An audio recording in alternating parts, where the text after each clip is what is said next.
আজি ৰাতিপুৱাই নিউ গুৱাহাটী বিধানসভা সমষ্টিৰ 51 নম্বৰ ৱাৰ্ডত যি কৈলাশপুৰ অঞ্চল আৰু পূৰ্বাঞ্চল অঞ্চল আছে, এক দুৰ্গম পাহাৰ আৰু বহুতো আমাৰ বসতি আছে।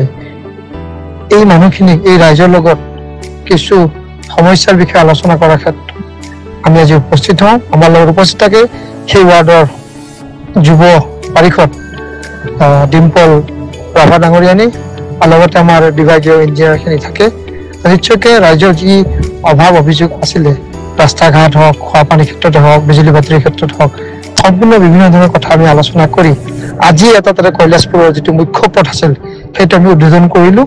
ইয়াৰ লগে লগে পূৰ্বাঞ্চলৰ যিটো ৰাজপথ বাটপথ দেখাইছে, সেই বাটপথটো আমি অনতিপলমে নিৰ্মাণ কৰাৰ ক্ষেত্ৰত আমি এক প্ৰচেষ্টা আমি হাতত লৈছোঁ। আশা কৰিছোঁ অহা মাহৰ ভিতৰতে সেই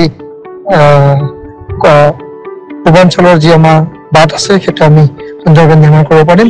ৰাইজৰ দুখ দুৰ্গতিৰ ওচৰত আমি সদায় আছোঁ। গুৱাহাটী পৌৰ নিগমে পাহাৰবাসী ৰাইজৰ কাৰণে বিভিন্ন ধৰণৰ পৰিকল্পনাৰে এক পদক্ষেপ গ্ৰহণ কৰাৰ কাৰণে আগবাঢ়িছে। সেই সমূহ ৰাইজৰ আমি ইয়াত সহায় সহযোগিতা কামনা কৰিছোঁ।